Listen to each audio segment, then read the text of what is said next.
Chairman of the board of the Indianapolis Motor Speedway, Mrs. Mary Holman George. Ladies and gentlemen, start your engines.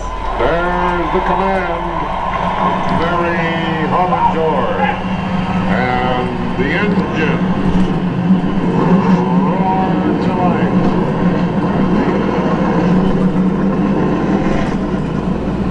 Welcome to the Indianapolis Motor Speedway. We hope you'll enjoy your ride around the track. And for the consideration of all of our guests during the next 10 minutes or so, may we please ask you to place your cell phones on silent. Thank you. The 500 was held for the first time in 1911, but the track was already in its third year, built early in 1909 as a testing facility for the thriving automobile industry. Many famous makes were from here, like Marmon, National, and Cole, with the best known ones coming a little later on with Stutz, maker of the famous Bearcat, then, right after World War I, with the Duesenberg brothers. Indiana roads were still a few years away from being paved, so there was nowhere to really find out what an automobile could do and what its weak points might be.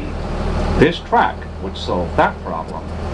Not only could the manufacturers test here privately, but occasional races would give the spectators a chance to see in competition what they could go down to the showrooms and purchase. The man who created all of this was Carl Fisher, the very same man who would later develop Miami Beach from swamplands into an exotic resort area. He also developed Montauk Point on Long Island and spearheaded the first drivable highway across the United States.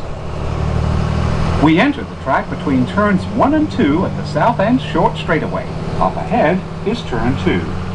There are 4 turns, each measuring exactly 1/4 of a mile from entrance to exit, and they are banked at 9 degrees and 12 minutes. The main straightaway, which we will be seeing in about 5 minutes, and the backstretch, coming up in just a moment, each cover 5/8 of a mile, so that the entire track is 2.5 miles around. From time to time along the way, you'll see some of the portions of the road course built between 1999 and 2000.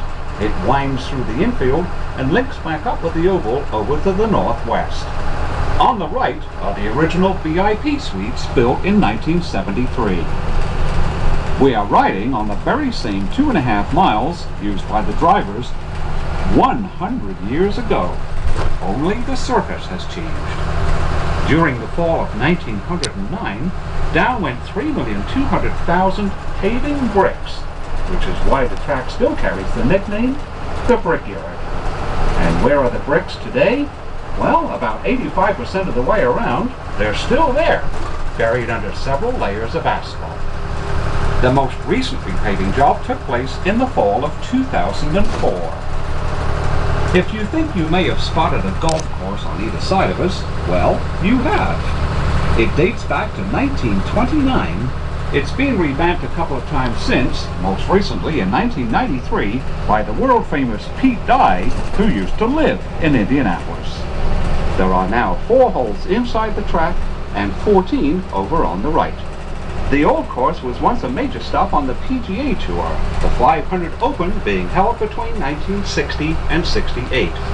Each September between 1994 and 2000, the seniors played here. The 3-2-1 markers over on the outside fence are 100-yard reference points for entering turn 3. The 500 drivers will make the turn at about 220 miles an hour. The NASCAR drivers with cars which are double the weight will go through at about 170 miles an hour. The fastest laps ever completed here by 500 drivers have been right at 240 miles an hour. That means negotiating a 2.5-mile lap in less than 38 seconds. Or to put it another way, it's the equivalent of traveling down a football field in about 9/10 of 1 second. When we are in the turns, you can see the famed safer barriers up against the walls. They have done much to absorb the energy in the event of an accident resulting in wall contact. Safer barriers are coming into more and more use at major tracks, but the very first one was installed at this one in 2002. Carl Fisher had 3 partners one of whom was James Allison, founder of the famed Allison Engineering. They sold the Speedway in 1927 to a group headed up by World War I flying ace, Captain Eddie Rickenbacker, who had in fact been a regular 500 driver before he ever learned how to fly a plane.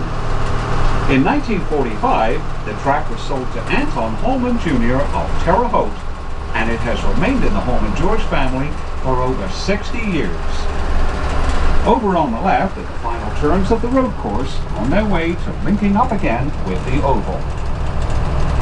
Out of turn 4 and onto the main straightaway, corporate suites and double-decker grandstands. Can you imagine going all the way down there in 9 seconds? Drivers making pit stops used to drive all the way down the straight and pull over to their respective pit. In 1957, a separated pit lane was installed, and it may have been the first of its kind anywhere in the world. The current 500 cars have to stop several times during the race. They'll take on fuel and change 4 wheels in less than 10 seconds, and they don't use gasoline. From 1965 until 2006, everyone used methanol. Starting in 2007, the 500 cars have run on ethanol. NASCAR, however, does use gasoline, but blended with 15% ethanol. The tall building on the left is called the Pagoda. It was completed in 2000. This is where the Master Control Tower stood from 1957 until 1998. And prior to 57, a Japanese-style pagoda occupied this spot, and that's the reason for this current design. This one, however, has 10 floors and rises to the equivalent of a 13-story building. At ground level, and sliding over to the left, is the current winner's circle for the 500 and the Brickyard 400, and just above it, the rostrum for the top 3 finishes in the MotoGP motorcycle race. The start-finish line isn't hard to locate. It's marked by a strip of bricks. As late as 1961, when A.J. Foyt won his first 500, the greater part of the main straight